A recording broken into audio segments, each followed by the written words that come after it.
David et Goliath. Il y avait autrefois dans le lointain royaume d'Israël un homme nommé Jessé. Jessé avait 8 fils, et David était le plus jeune d'entre eux.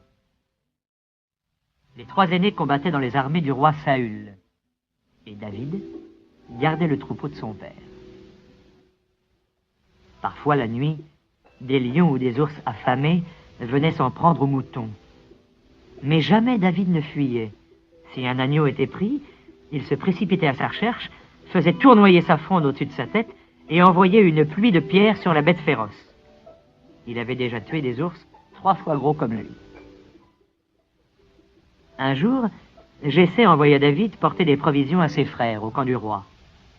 Quand il y arriva, il trouva à sa grande surprise les armées philistines et israélites face à face, prêtes à combattre.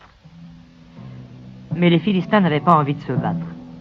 Ils avaient choisi l'un de leurs guerriers, Goliath, pour les représenter et leur éviter de combattre.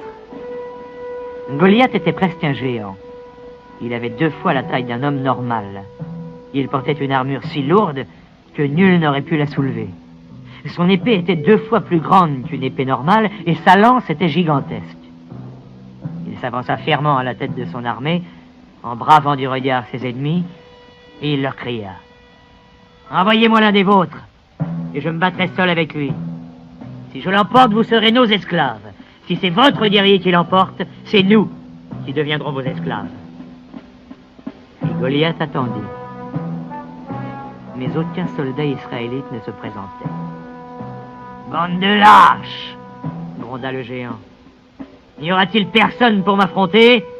Vous méritez bien d'être des esclaves. » À ces mots, Saül, le roi des Israélites, sentit la colère l'envahir.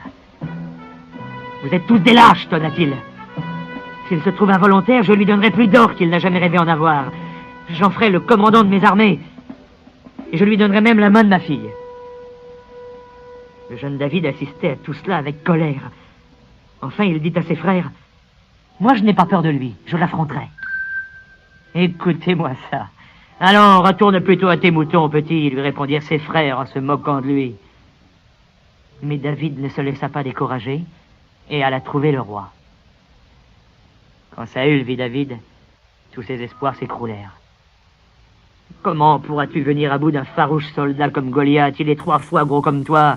Il te réduira en miettes. » « Je ne crois pas, » fit calmement le garçon. « Avec ma fronde, j'ai abattu des ours bien plus gros que lui. Et puis Dieu nous viendra en aide. » « C'est bon, mon garçon. Prends mon épée. »« Non, mon roi. Je me battrai avec ma fronde. » Et David s'en alla affronter Goliath. Entre les 2 camps coulait une petite rivière.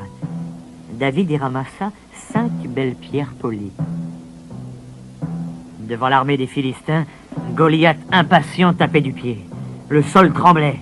« Pour la dernière fois, rugit-il, y a-t-il un seul Israélite qui ait le courage de se battre avec moi? »« Moi, » répondit David. « Oui, moi, je me battrai avec toi. »« Toi? Mais tu n'es qu'un gamin. » Et le géant fit tournoyer son épée au-dessus du jeune garçon. David ne bougea pas, mais répéta « Je vais te tuer, Goliath, et te couper la tête. » Goliath se rua sur l'insolent, mais plus vif que l'éclair, David plaça une pierre dans sa fronde et la fit tournoyer 1 fois, 2 fois, 3 fois. La pierre s'envola et atteint Goliath au front, juste entre les 2 yeux. Le géant chancela, laissant soudain tomber son épée, essaya de faire un pas et s'effondra sur le sol, tel un grand arbre abattu. Un grand silence se fit dans les 2 armées. Puis les Philistins comprirent que Goliath était bien mort. Alors ce fut la débandade. Tous prirent leurs jambes à leur cou sans demander leur reste.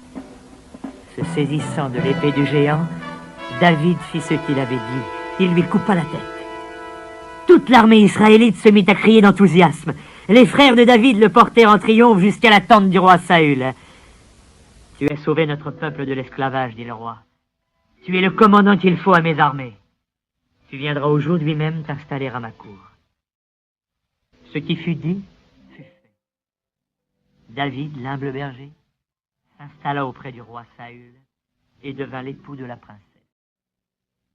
Et quand le roi mourut, ce fut lui, David le berger, qui avait vaincu le géant Goliath, qui lui succéda.